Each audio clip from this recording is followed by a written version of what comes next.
You press your finger into the soil of a potted plant that arrived home 3 days ago, and what you feel is not dryness of a plant that needs watering.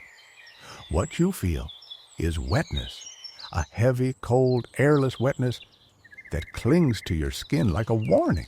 You have already memorized the droop of the leaves, that darkening at the edges that seems to happen in a single afternoon. If you have ever watched a perfectly healthy seedling from the nursery collapse into a yellow, limp version of itself within 72 hours, you know the particular frustration that feels like failure. You wonder what you are doing wrong, why your neighbor's herbs thrive on the same balcony with the same sun and the same tap water.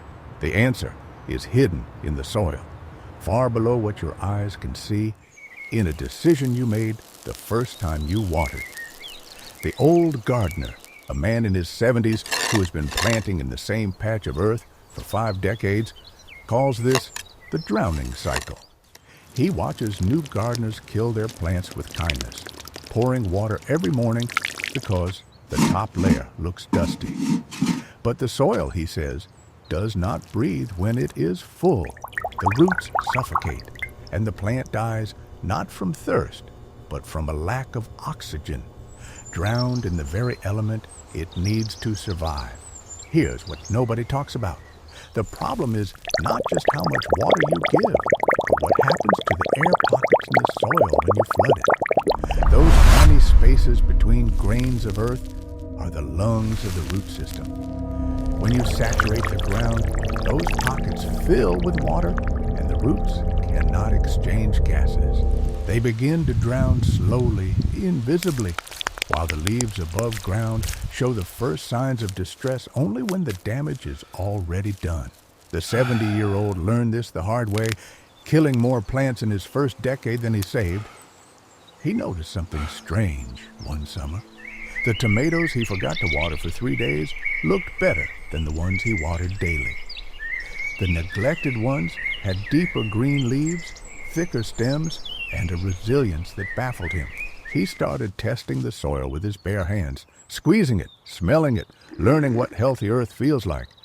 And that is the kind of lesson that only decades of failure can teach you.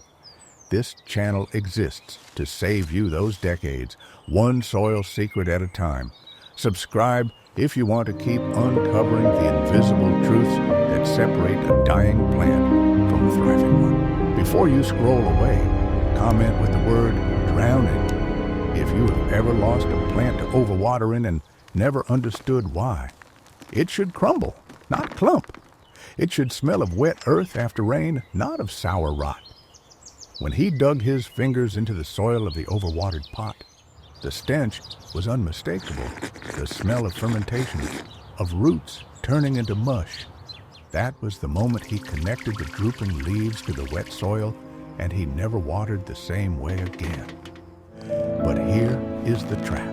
You have been told by every gardening blog, every well-meaning friend, and every nursery tag that plants need regular watering. That consistency is the key. They are not entirely wrong, but they are missing the most important detail. The frequency of watering is not the problem. The problem is whether the soil has time to dry out between waterings. Wait, do not pour that water yet. Before you reach for the watering can again, test the soil with your finger all the way down to your second knuckle. If it feels damp, do not add more. The 70-year-old learned this after 20 years of trial and error. He now waits for the soil to almost dry out entirely until the pot feels lighter in his hands before he even thinks about watering. This is the part most people miss. The roots need a cycle, a rhythm of wet and dry. When the soil dries out, air rushes back into the pockets, delivering oxygen to the roots. That is when they strengthen, when they grow deeper, searching for moisture. If you keep the soil constantly wet, the roots become lazy and shallow, and they never develop the resilience they need to survive. Once you have learned to feel the soil with your fingers, the next step is to look at your container. The 70-year-old switches pots after every plant death, looking for drainage holes that are too small or blocked by compacted soil. He taps the bottom of the pot with his knuckles, listening for a hollow sound that means the roots are breathing. Most people sprinkle water on top and hope it reaches the bottom. But water follows the path of least resistance. If the soil is compacted, the water runs down the sides of the pot and out the drainage hole without ever wetting the middle. The roots in the center stay dry, and the plant shows signs of thirst while the outer edges are drowning. The old gardener calls this the invisible divide. Now watch what happens when you apply his method. You water deeply until water runs out of the drainage hole, and then you wait. The soil feels heavy and wet for a day. On the second day, it is damp. On the third day, it is barely moist. On the fourth day, it is dry enough to water again. The leaves, which had drooped and yellowed, begin to lift, color returning to their edges within 12 hours. You have just seen the invisible divide in action. Water that runs down the sides, a dry center, and a plant that shows thirst while drowning.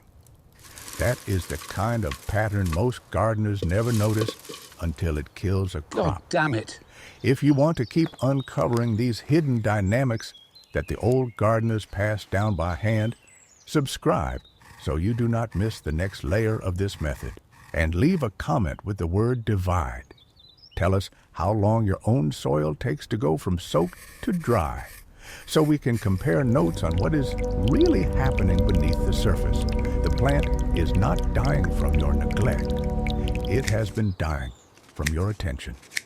The 70-year-old says the most loving thing you can do for a plant is to leave it alone, to resist the urge to pour water on it every morning. He watched a single fern recover in a week when he ignored it completely, after months of daily watering had turned its fronds brown. You might be thinking that this sounds too simple, that a 70-year-old secret cannot be just waiting. But that is exactly the point. The secret is not a complex recipe of fertilizers or a special soil mixture. It's the patience to let the soil breathe, to trust that the roots know how to find water when they need it. This is the evidence that changed everything for him. He took 2 identical seedlings from the same nursery batch. He planted them in the same soil in identical pots and placed them side by side in the same light.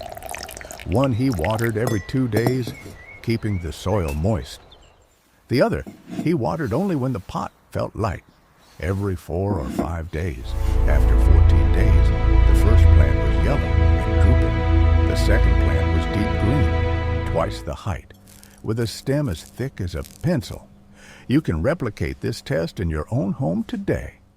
It does not require a laboratory or any special equipment. All you need is your finger, your patience, and the willingness to resist the watering can for a few extra days. The roots will do the rest if you let them. Here is where most people quit. They try waiting for the soil to dry out, but the plant looks sad on day 3, and they panic. They pour water on it, thinking they are saving it, but they are resetting the cycle. The roots never get the chance to dry out and strengthen. The plant remains in a state of chronic shock, slowly declining over weeks. The 70-year-old says the hardest part is watching a thirsty-looking plant and doing nothing. He still feels the urge to water after a lifetime of gardening, but he has learned that the droop of a plant that needs water is different from the droop of a plant that has been overwatered. The thirsty plant droops evenly like a curtain and perks up within hours of watering. The overwatered plant droops unevenly, with yellowing at the edges, and does not respond to watering at all. Now imagine your rose bush or your fern or your basil plant standing tall 3 days from now, its leaves firm and open, the soil around its roots crumbly and dark. The roots have stretched deeper, seeking moisture, and in doing so have anchored the plant more strongly. The cycle of wet and dry has trained them to be resilient. Tomorrow morning, before the sun climbs high, test the soil with your finger. If it is still damp, wait. Let the roots feel the air. The old gardener's secret is not a secret at all. It is the oldest rhythm of the natural world, the breathing of the earth itself. Trust it. Your plants will show you the difference in a matter of days. But what about the coffee grounds, the eggshells, the banana peels that every gardening channel swears by? That is a different kind of chemistry, one that the 70-year-old discovered by accident when he buried dried coffee grounds under his rose bushes and watched the leaves turn dark green overnight. That story, and the specific ratio that prevents the slime and attracts the worms, is the subject of our next test. You have already learned the most essential lesson, the one that no fertilizer can fix and no watering schedule can replace. The soil breathes, and you have felt it with your own fingers.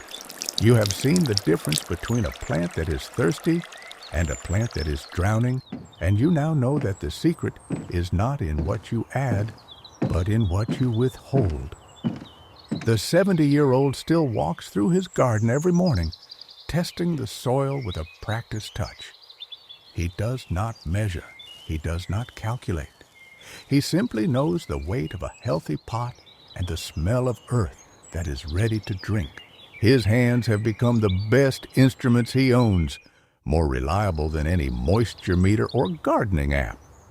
If this rhythm of withholding has changed how you see your plants, imagine what happens when you apply the same attention to coffee grounds, eggshells, and banana peels. The next layer of kitchen alchemy that turns scraps into soil currency. Subscribe so you do not miss the exact ratio that keeps the worms coming and the slime away, because the 70-year-old's accidental discovery deserves a full test of your own.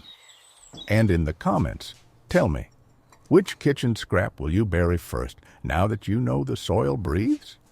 You now have that same ability, not because of any secret formula, but because you have learned to pay attention to the signs that were always there. The droop of a leaf, the color of the soil, the weight of the pot in your hand. These are the signals that the plant has been sending you all along, and you are finally reading them. The next time you see a seedling begin to yellow and fade, do not reach for the watering can. Reach for the soil instead. Feel it, smell it, listen to what it is telling you. The roots do not need more water. They need air and time and the patience of a gardener who trusts the rhythm of the earth. Your plants will not die in 3 days anymore. They will live because you finally learned to let them breathe. There is a moment, usually at dawn, when the garden is quiet and the shadows are long, when the 70-year-old stands still and listens. He does not hear much, just the wind moving through leaves that are finally strong enough to hold their own weight. That stillness is the real reward, not a larger tomato or a greener fern, but the knowledge that you did not force it. You stepped back, you waited, and the life underground did what it has always known how to do, without your interference and despite your well-meaning hands. The soil will remember this lesson longer than you will. It will hold the structure you preserved, the air pockets you protected, the microbes you kept alive by not drowning them. Every time you resist the urge to water, you're giving the earth a gift that no bag of fertilizer can match. Your plants will not die in 3 days anymore because you have stopped treating them like machines that need a fixed schedule. You have started treating them like living things that know their own rhythm better than any manual ever could. And that is the difference between a gardener who struggles and a gardener who grows. It is not knowledge or tools or expensive soil. It is the simple act of listening with your fingers in the dirt to what the roots have been saying all along.